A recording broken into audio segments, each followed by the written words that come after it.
Mr. Happy by Roger Hargreaves. On the other side of the world, where the sun shines hotter than here, and where the trees are 100 feet tall, there is a country called Happyland. As you might very well expect, anybody who lives in Happyland is as happy as the day is long. Wherever you go, you see smiling faces all around. It's such a happy place that even the flowers seem to smile in Happyland.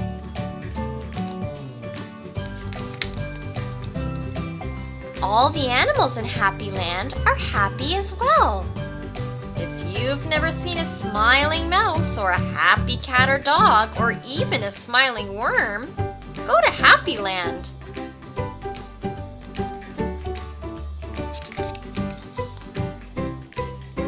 This is a story about someone who lived in Happyland who happened to be called Mr. Happy. Mr. Happy was fat and round and happy.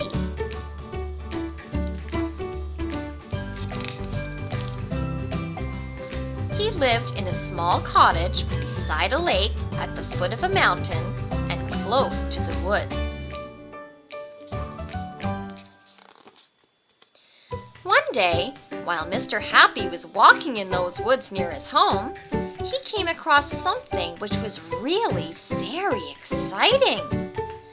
There in the trunk of one of the very tall trees was a door. Not a very large door, but it was certainly a door. A small, narrow, yellow door. Definitely a door. I wonder who lives here, thought Mr. Happy, and he turned the handle of that small, narrow, yellow door. The door wasn't locked, and it swung open quite easily.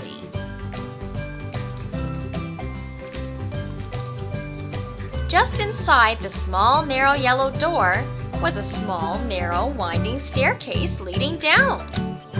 Mr. Happy squeezed his rather large body through the rather thin doorway and began to walk down the stairs.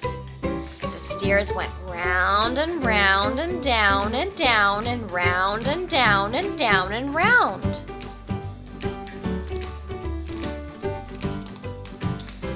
Finally, after a long time, Mr. Happy reached the bottom of the staircase. He looked around and saw in front of him another small, narrow door. But this one was red. Mr. Happy knocked on the door. "Who's there?" said a voice. It was a sad, squeaky sort of voice. "Who's there?" Mr. Happy slowly pushed open the red door. There, sitting on a stool, was somebody who looked exactly like Mr. Happy, except that he didn't look happy at all. In fact, he looked downright miserable. "Hello," said Mr. Happy. "I'm Mr. Happy." "Oh, are you really?" sniffed the person who looked like Mr. Happy but wasn't. "Well, my name is Mr. Miserable, and I'm the most miserable person in the world." "Why are you so miserable?" asked Mr. Happy. "Because I am," replied Mr. Miserable.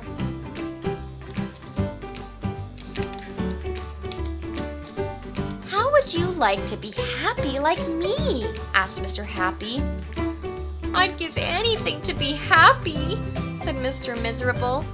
"But I'm so miserable I don't think I could ever be happy," he added miserably. Mr. Happy made up his mind quickly. "Follow me," he said. "Where to?" asked Mr. Miserable. "Don't argue," said Mr. Happy, and he went out through the small, narrow, red door. Mr. Miserable hesitated and then followed. Up and up the winding staircase they went, up and up and round and round and up and round and round and up until they came out into the woods. "Follow me," said Mr. Happy again, and they both walked through the woods back to Mr. Happy's cottage.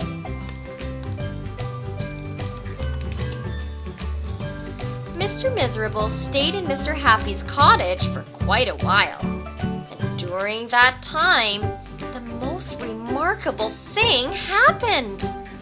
Because he was living in Happyland, Mr. Miserable very, very slowly stopped being miserable and started to be happy.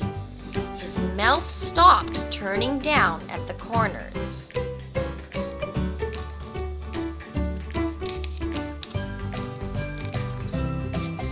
Very, very slowly, it started turning up at the corners. And eventually, Mr. Miserable did something that he'd never done in his whole life.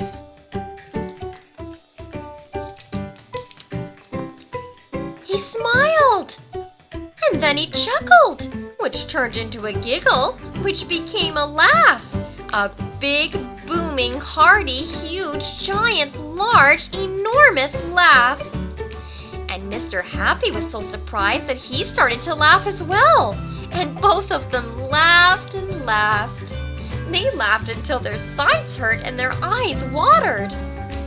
Mr. Miserable and Mr. Happy laughed and laughed and laughed and laughed.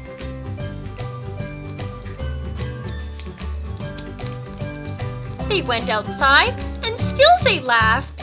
And because they were laughing so much, everybody who saw them started laughing as well. Even the birds in the trees started to laugh at the thought of somebody called Mr. Miserable who just couldn't stop laughing.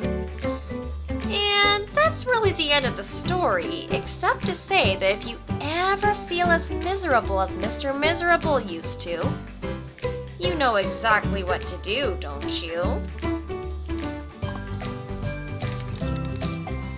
Just turn your mouth up at the corners. Go on.